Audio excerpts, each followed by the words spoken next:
This is going to be a very special episode. We're doing DFS secrets and strategies. I'm going to reveal all the secrets the sharks use, all the secrets the pros use, and it just gives you that edge. All these strategies and tips are, each one of them might give you like 0.5% or 0.1% more chance of winning, sometimes 1% more chance of winning.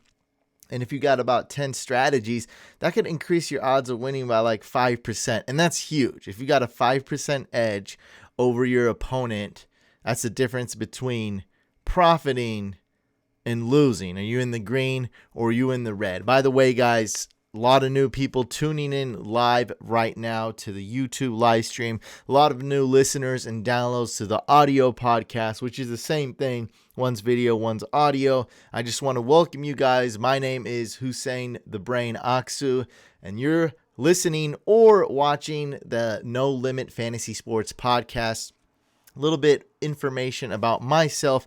I am a best-selling author. I wrote this book right here. I've also been featured on publications such as Forbes, CIO, work with some of the top fantasy companies in the industry, work with a lot of sports figures actually as well, like John Madden, Mooch, Taylor Gabriel, Joe Mixon, a lot of NBA players too. And I've lost a lot of money back when DFS first started, like in 2013, maybe 2014, and then I started to learn a lot more. So don't make the same mistakes I made. And ever since 2015, I've been winning. I've been much more successful because I learned these strategies.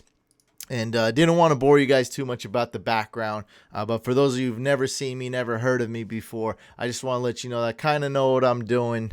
Don't like to boast a lot, but just want to give you some background information. Look, I've been there. I've lost. I've been doing this for 10 plus years. And I'm just enamored with DFS and want to give you guys an edge so you guys can win. I want to do something special for this podcast. And we'll also be discussing some week 7 strategies, some week 7 picks at the end. But right now, I wanted to talk about strategies, and we're just going to run through this, okay? So enough introductions and backgrounds and yada yada, emotions. Okay, we're going to jump right into it. We're going to go strategy by strategy. I will try to hit some of the myths and some of the general knowledge. If you played fantasy before, you're going to know a lot of things. You're going to know like what's a good player, what's a bad player. And so I'll try to identify those basic ones. To keep in mind, these are more advanced strategies the pros and sharks know and they are using. And they've been winning with these advanced strategies. And they're not too difficult. So the first thing you want to do in DFS is identify your goal. Of course, we want to win. What do you want out of this? Do you want to win big? Do you want to win steady? Do you want to play GPP or cash? And a lot of people don't even know what a GPP is. I know it's hard to believe for those of you that do know. A GPP, also called a tournament. GPP stands for Guaranteed Prize Pool. It's an entry fee, which may not be that much, but the prize is very big. And it's very difficult to win. As for a cash game, your odds of winning that are, let's say, 50-50. So that includes head-to-head, double ups, contests like that, 50-50s. Those are cash games. In cash games, you kind of want your opponent to lose. You want to play with consistent players. You want to play with players that are consistent week to week. You want to spend up on positions like quarterback, running back, players you know are going to perform, that are the highest guaranteed to perform, that have a high floor versus ceiling. So floor is safety, the worst the player can do. The players you trust have a high floor. Ceiling is more for the GPP. Ceilings are risky players that are inconsistent week to week, and players that can just explode. For instance, one that comes to mind is Odell Beckham. Inconsistent player, high floor, low ceiling. So Odell Beckham is more of a GPP play. And in a cash game, Julian Edelman, very consistent, very reliable. That's more of a cash game play. So identify, what are you playing, GPP or cash. Also, last thing with this, in GPPs, if you're playing a big pool GPP, meaning you're in a tournament with a lot of players, you need contrarian picks to be able to rise up. It's a strategy. I guess you don't have to, but let's say this week 7, Cooper Kupp's going against the Falcons. Everyone's going to pick him. And maybe you want to pick him. I get that. But maybe you pick wide receiver 2 like Robert Woods or something, or Brandon Cooks. That way you separate yourself. And if one of those players, let's say Robert Woods, scores one more fantasy point than Cooper Kupp, your lineup's going to rise to the top, go to first place. And so you do want some contrarian picks. Another word for contrarian is sleeper. We have Jutsu in the building. What's up, man? Next one, let's talk about weather. This is one of the biggest myths, actually, I'm going to talk about during this entire episode. People think weather, a little bit of rain or a little bit of snow is going to affect the game. It's actually not. Not in terms of DFS, not in terms of fantasy. It is a myth. So it's like, okay, it's raining, so someone's going to fall. Yeah, that someone could also be the defender, right? If I'm starting a quarterback and he throws a 1-yard pass to a wide receiver and the defender falls and slips, that's gonna help my wide receiver, right? Sure, there's a couple more fumbles here and there, but maybe the opposing quarterback fumbles. Now my quarterback gets the ball and scores. So rain, snow, not a big deal. Actually, the only thing you want to look at, and let's look at the weather for this week, is the wind. Winds above 15 miles an hour is going to have effect. We saw Peyton Manning struggle when he's throwing against the wind. And we saw Bill Belichick win games because he knows that when it was Brady versus Peyton Manning. Windy games, they tend to pass the ball shorter, so they attempt less passes. They attempt shorter passes, and they run the ball more. Now, when the winds are above 20 miles an hour, watch out. Now we're talking about extreme winds. This has an effect on the game. As far as, look at the rain, possible rain, normal rain, partly cloudy, possible light rain. Don't worry about that at all. You're going to be starting and picking players and not picking players because of possible light rain. You're insane. Like, if that was the case, Russell Wilson would be garbage. He wouldn't even be a good quarterback if rain really mattered. He plays in Seattle. He plays in rain all the time. It obviously doesn't matter. Yeah, I mean, yeah, if it mattered, he'd be like the 20th best quarterback. He wouldn't be like the best quarterback. Now, with that being said, extreme storms, extreme snowstorms, crazy weather, crazy rain. There are always exceptions, and that does happen about once per year. You see that crazy snow game where you can't even see in front of you. That type of weather, I call that extreme weather. Yes, you want to know. Like I said, that happens about once per year. And it's usually like the Bills. It's usually in Buffalo or something like that. And so there are definitely cases. But the one we want to look at 99% of the time is going to be wind. Don't worry about a little bit of rain. Don't worry about a little bit of snow. The pros use NFL lines because, let's face it, my projections, your projections, we could be good. But the people who do this and have billions of dollars on the line, if they screw up, the people making the lines, they're probably going to be more accurate than me and you. So we always use the NFL lines. We use Vegas as a basis for our projections. And we're going to be looking at this week's NFL lines. Let's identify some high-scoring games, some potential shootouts, and some low-scoring games. Here, this is the most classic one. Let's look at this. That's Miami at Buffalo. We all know the Dolphins are tanking. They're a garbage team. They're the worst team in the league right now. All facets of the game. They traded away some of their good players. They have nothing. And so we can easily identify just by the lines what's going to happen. Low scoring game. Miami's hardly going to score. They're going to struggle to score. And the Bills should be running the ball in the fourth quarter. They're not going to need to throw the ball and play catch up to the Dolphins. The Dolphins don't have an offense. Also, this indicates that the Bills D is going to be a good pick this week. Let's just say if we didn't even know, if we didn't watch football, this is an obvious one. But let's just pretend we don't know Miami and we don't know Buffalo. The home team is favored to win by 17, and the Dolphins are going to score almost no points. Definitely a good pick for the Bills. Maybe a good pick for whoever is the running back for the Bills. And man, it's just not good. And I would say, look, the Dolphins are going to need to throw the ball, but we know that they're not going to be putting up a lot of points. So you may not even want the Dolphins quarterback. Now, in reality, we know these teams. We know not to start too many Dolphins players, and we know the Bills should whoop on the Dolphins. Let's look at some higher scoring games. And this one right here, this one kind of, people think Ravens and Seahawks. People think two defensive franchises. Not so much the case this year. Ravens D's okay. Seattle D's okay, but not great. This could be a sneaky shootout right here. And these are the top two highest scoring games on the slate. We have the Rams at Atlanta. And you want to have some players in this. Cooper Kupp, ranked wide receiver 1, projected to be the highest scoring wide receiver this week. Matt Ryan, Jared Goff, good start. So in high scoring games, maybe picking players from high scoring games, especially the quarterback, not so bad of an idea. That's Jared Goff. That's Matt Ryan. This could be a shootout where both teams are just putting up points. Everyone's scoring. Everyone's chucking the ball down the field. We might see a lot of passing yards. Each quarterback throwing the ball for over 300 pass yards. So this is a good game to target. We want to target high-scoring games like this. And this is it. This one right here is another high-scoring game. And I like this one because it's not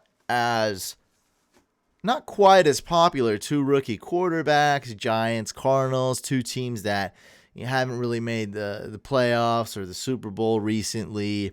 Rams and Falcons have they're just more popular teams right now. The Falcons are the meme when they lost the Super Bowl. The Rams lost the Super Bowl last year. And so Giants, Cardinals, we're going to have to dig deep because there's not so many clear players other than Daniel Jones, the quarterback for the Giants, and Kyler Murray, the quarterback for the Cardinals. Nonetheless, sticking to the strategies, I don't want to get too off topic. High-scoring games target players in those high-scoring games.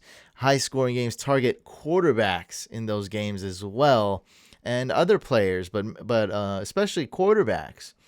Anything else, Stan? I guess another one that's similar to this Bills-Dolphins game right here. So we have the Niners-Washington game. Niners D's a good pick. We see Washington's going to struggle to score. Niners running backs, I like Tevin Coleman and Breida this week. So we always want to use the NFL lines to kind of identify some of these things, identify game scripts, how the game's going to be. That's one thing I didn't really talk about. So if you do have the lead, you're going to be running the ball a lot more in the fourth quarter. That's extra touches for your running back, extra carries. Think of that as bonus points. Now, if you don't have the lead, let's say the Cardinals don't have the lead, they're going to need to be chucking the ball and throwing it in the fourth quarter. So that's extra pass attempts for your quarterback. Think of those as bonus points, bonus pass attempts. The more pass attempts for your quarterback, the better in fantasy. Okay, and let's talk about each position, how to identify which is good. And these are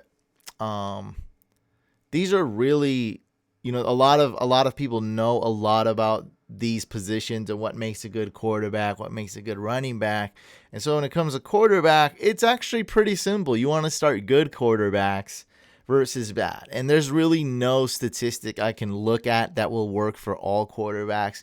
It just doesn't go that way, because what I look for in Lamar Jackson, who just ran 150 rushing yards this past week, I may not look for in Matt Ryan, who never runs the ball. And so these are two totally different type of quarterbacks. But in general, you want a good quarterback who's going to be throwing the ball in shootouts. You want a quarterback that that throws the ball or has chances to score within the 10-yard line? Is this a team that likes to throw the ball when they're close to the goal line, or just hand it off to the running back? Or in cases like Deshaun Watson and Lamar Jackson, maybe they run it in. And so you kind of need to watch the games to know what makes a good fantasy quarterback and doesn't. Of course, the stats are going to let you know quite a bit. And then, we went in the NFL lines. If it's a shootout and they're going to need to throw the ball in the fourth quarter, that's a good quarterback you want. Teams that have a heavy lead and are just going to run the clock out and give the ball to their big running back, that you may not want that quarterback. If the defense is going to handle the game and just hand the ball off in the second half and just run the clock, get out of there, that's not bonus. That you get no bonus points right there.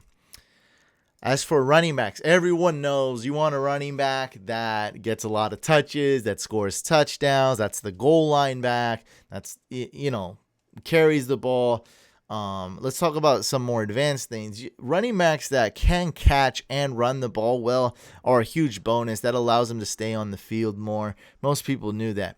The number one statistic that doesn't give you fantasy points, but is a good indication of what's going to make a good running back for the upcoming week, is snap count. This is an important one, so I'm going to write that snap count.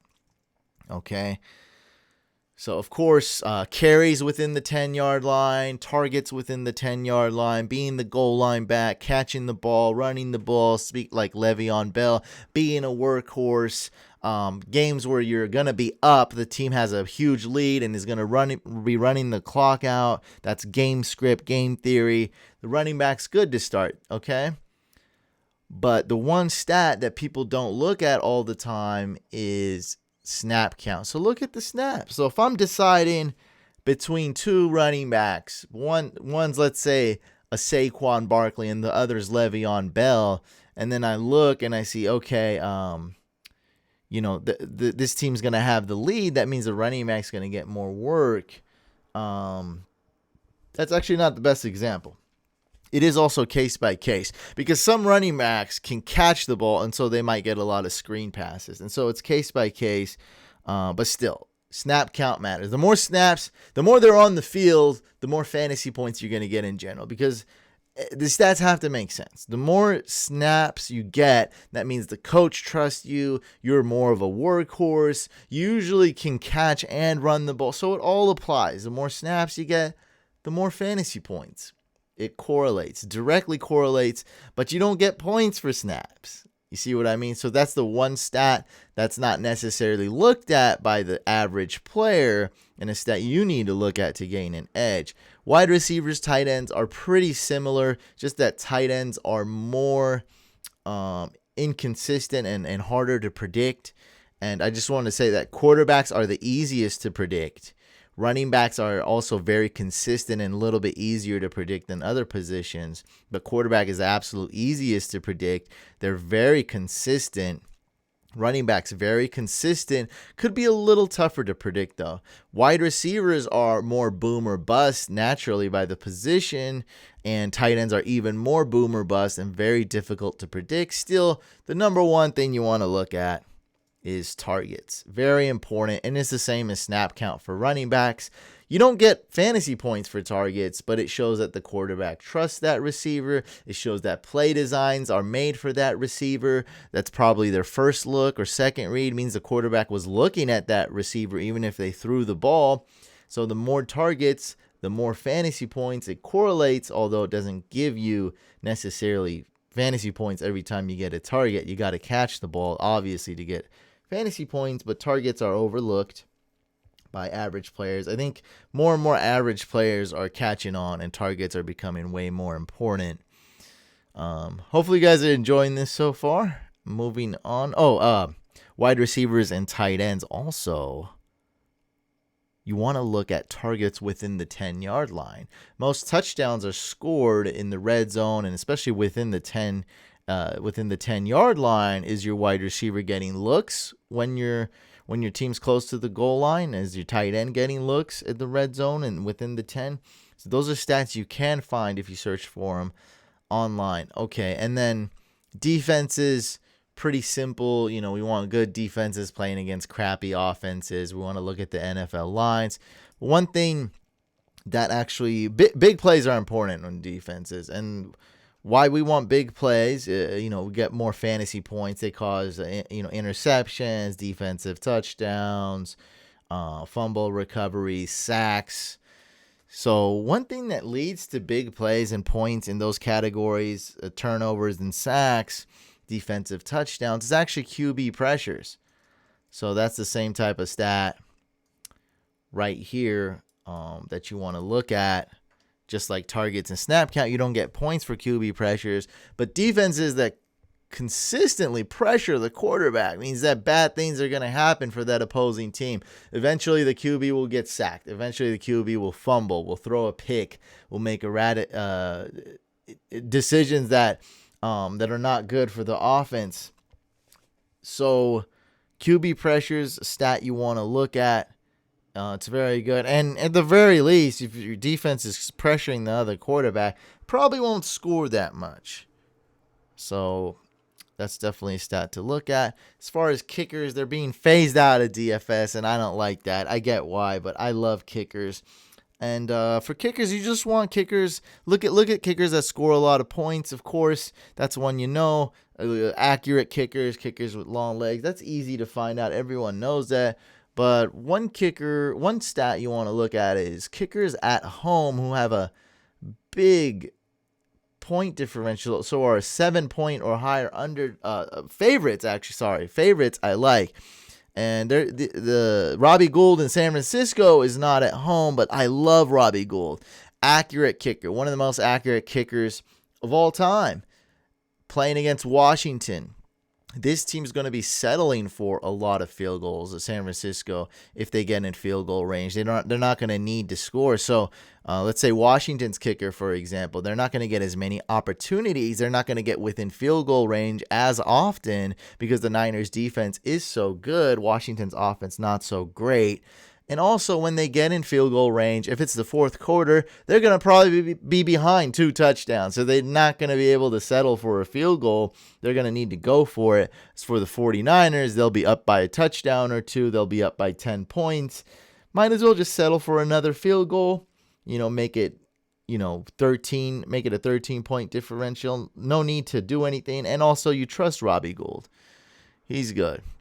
Old School says, I'm with you on kickers. Yeah, and that's the thing. Most people don't know how to identify good kickers. Now, of course, Justin Tucker is always good. Butker, always good. As soon as Drew Brees come back, I love Will Lutz. Greg Zuerlein's always good. So I'm giving you just tips to help you get that just a little bit of edge, and that's a good way to identify kickers. Now, this one could be a special case, but I still love Stephen Hauschka this week, the Bills kicker. They're playing in Buffalo, and Bills are favored to win by 17, so they're going to have a lot of opportunities. The only downfall is that we might see 5 extra points and no field goal, so that'll be only 5 points for your kicker. Still, I don't care. I think Stephen Hauschka is going to be great. If they can just kick 1 field goal, I like that. So it'll be about 4 extra points and 1 40-yard field goal, so about 8 points for Hauschka. I still like that. You're guaranteed to get some points out of the Bills kicker. And yeah, those are all my DFS strategies and secrets. Hope you guys enjoyed that. Let's talk about some Week 7 cheat plays. And we are playing on NoLimitFantasySports.com. They use the same exact salary cap as DraftKings. They should be. And yeah, a lot of great free rolls on here, a lot of prizes. It's an awesome community, awesome place to play. I highly recommend you try it out. NoLimitFantasySports.com, and we're going to be going over picks. And if you're playing on DraftKings, you could use these same picks. Okay, what do we got? So for quarterbacks, there's just so many to pick from. Matt Ryan's my favorite one. So I like Matt Ryan. I'll just run through these really quick. Kyler Murray is my second favorite. Goff is my third favorite quarterback. Russell Wilson, my fourth favorite quarterback. Where is he? There we go, 6,600. Deshaun Watson, my fifth favorite quarterback. Then Lamar Jackson, number 6 QB. Josh Allen, number 7. And Daniel Jones, number 8. And if you want a contrarian one, I think my number 1 guy is going to be Jacoby Brissett. Old School says kickers make DFS exciting in tight contests. Yes, they do. And I think they get a bad rep, man. I love kickers. And for running backs, obvious choices here: Dalvin Cook at Leonard Fournette. Dalvin Cook going against the Lions. And we have Fournette going against the Bungles. Those are obvious choices. Benito, yes, I will be going live again tonight, of course. What to do with Lazard now? Allison upgraded to questionable. Well, Lazard, they still have to have some receivers, right? So MVS is out, and also Devontae Adams is out. I like Lazard, but I have some sneak. We're gonna be talking about that right now.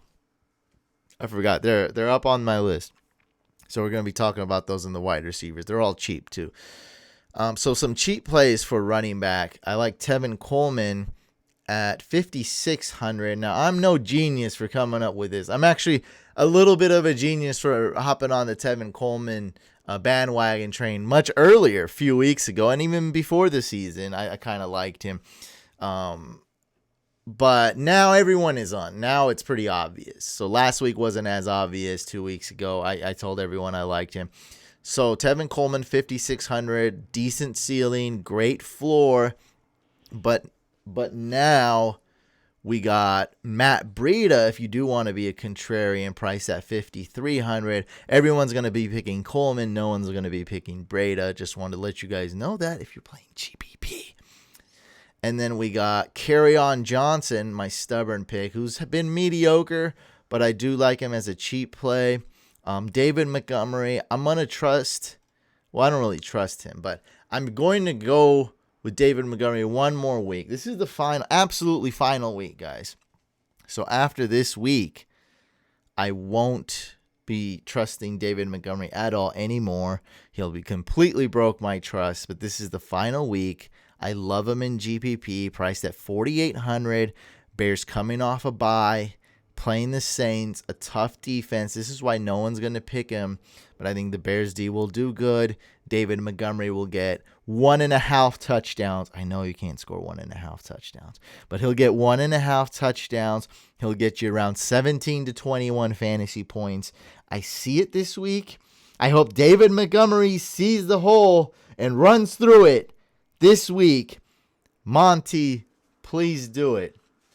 And my dog, actually, he just farted right here. My dog picked this guy in my season-long league. And so my team name is David Montgomery. You heard me, Monte? You better do good this week. So, yeah, he drafted him, and I really need him to do well. And Chase Edmonds. So in the morning or early games, David Johnson's questionable. I expect him to play, but if he doesn't, Chase Edmonds is going to be super chalk and a super amazing pick at 4,700. And cheap plays at wide receiver. We have Andrew Lazard, of course, priced at 3,000. He's going to be on everyone's radar. I'm not going to be able to find him scrolling. Can I find him scrolling? Probably not. Because he's priced so cheap, there's just no way I'm going to be able to find him. So let's type in Lazard right here, priced at 3,000. He'll still be good, even though Geronimo is questionable. They still need at least 2 wide receivers to start. So Jake Kumaro is number 3. Alan Lazard is, I guess, number 2. Actually, Alan Lazard's number 1. Geronimo's number 2. And then Kumaro's number 3. And let's see if Jimmy Graham plays. I think he'll play. And Kendrick Bourne, actually, 3,000 right here. Who's this guy? What's his name? Davis. Is that his name? Yes. Trevor Davis. He's in a Packers uniform, but he's actually on the Raiders. And he's playing against the Packers. Trevor Davis, 3,300, should be the number 2 receiver on the Raiders. I'm not really trusting too many Raiders here at all. Who else is there on the Raiders? Hunter Renfrow, 4,100. Sneaky pick, I guess. And Another one, Dion Kane. This is super contrarian, 3,200. Mentioned this guy last week, Miles Boykin, 3,500 right here if Hollywood Brown is out. And I do believe, no, this team does not play in the early games, which is good. That way he'll be no one's going to pick Miles Boykin, so it'll separate you in your lineups. I don't think Hollywood Brown's going to play. And we talked about Kumaro briefly. I don't like him, but he's 3,600. Who else we got? Taylor Gabriel. Not really. Oh. Definitely. The Niners receivers I do like. So Marquise Goodwin, Pettis, Kendrick Bourne. We talked about them. And one more. This guy right here. Duke Williams could possibly be the number one wide receiver on the Bills eventually. They just traded away Zay Jones. Duke Williams, man. Let's see what he can do. This is very interesting. I'm very intrigued by Duke Williams. I'm actually have to start him in a couple season-long leagues. And let's see, got a couple questions here. Benito says, in a standard league, Latavius or Tevin Coleman? I'm leaning towards Coleman. Yes, definitely start Tevin Coleman. Love the Niners going against Washington. Washington sucks. Good analysis right there. Latavius, he'll get a lot of touches, but he's going up against the Bears in what could be the lowest scoring game on Sunday. Don't do it. Start Tevin Coleman. Old School says, I'm afraid to drop down to Lazard because really good options in that 6K range. Yeah, I mean, as long as you know what you're doing, we never know the result, right? So as long as you know what you're doing, Lazard is a punt. So when you pick a punt, like last week I had Miles Boykin in one lineup. I knew his guy can get me nothing, right? He pretty much did. So when you pick a punt, you have to know that. And it is what it is. So if you don't want that, if you don't want to risk it, then, do something different. There's more than one way to skin the DFS cat. There's no right or wrong answer specifically. Like it's just the way it is. And those are really the cheap plays as far as tight ends. I like cheap plays is Hunter Henry 4,000. Then we have at 3,700 Gerald Everett. I like this as a contrarian pick. Love Gerald Everett this week. Dawson Knox, Bills tight end at 3,300. And Jeremy Sprinkle, who I don't trust at all, but that is speaking of punts. There's no bigger punt than Jeremy Sprinkle. I can't even find this guy. Oh, there he is. Jeremy Sprinkle. Oh, I have another punt. I can't believe I forgot this one. Who's actually better. And that's Josh Hill. Jared Cook is out. Josh Hill's only 2,600. Let's see if he can get a touchdown. For defenses, I'm not messing around here. I'm going with the Bills. I'm going with the Bears, and that's it. If I want to switch it up, maybe a little bit of Patriots, maybe a little bit of 49ers. That's it, though. I'm not messing around there. And that's really it, guys. So remember, bookmark this video or save this podcast or whatever, because these strategies are very important. I highly recommend if you're trying to step up your DFS game.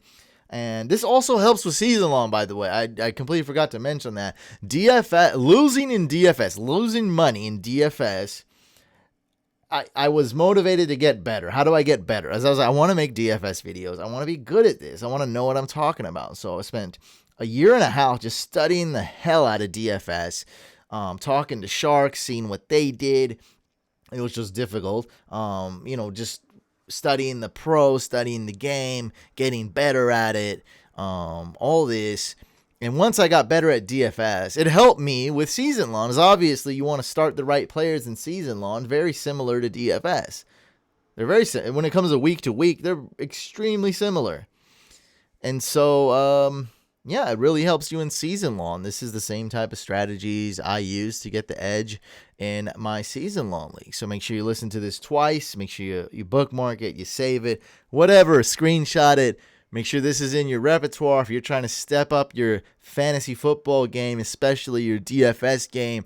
These strategies are secrets the pros and sharks use. Don't overlook it. And it's not really that hard to do. Like, I didn't give you stuff that's super difficult to do. Just use this when you need to. Hey, should I pick this running back or that running back, right? Should I pick Latavius or this guy? This is how you do it. These are the stats that's going to help you. Game script, game theory, NFL line, snap counts, targets, QB pressures, extreme winds, super extreme weather conditions. What am I trying to do here? Am I trying to win big or just edge it out with the cash game win? All right, guys, that's enough. This one was a longer podcast. Hope you guys enjoyed it. Make sure you subscribe to this YouTube channel. Make sure you subscribe to the podcast. We're on Apple Podcasts. We're on Google Podcasts. We're on Spotify. All the rest, we're on everywhere. No Limit Fantasy Sports Podcast. Follow it. Like this video if you enjoyed it. Dislike if you didn't. And I'll catch you on the next one. Everyone, good luck this week in fantasy football.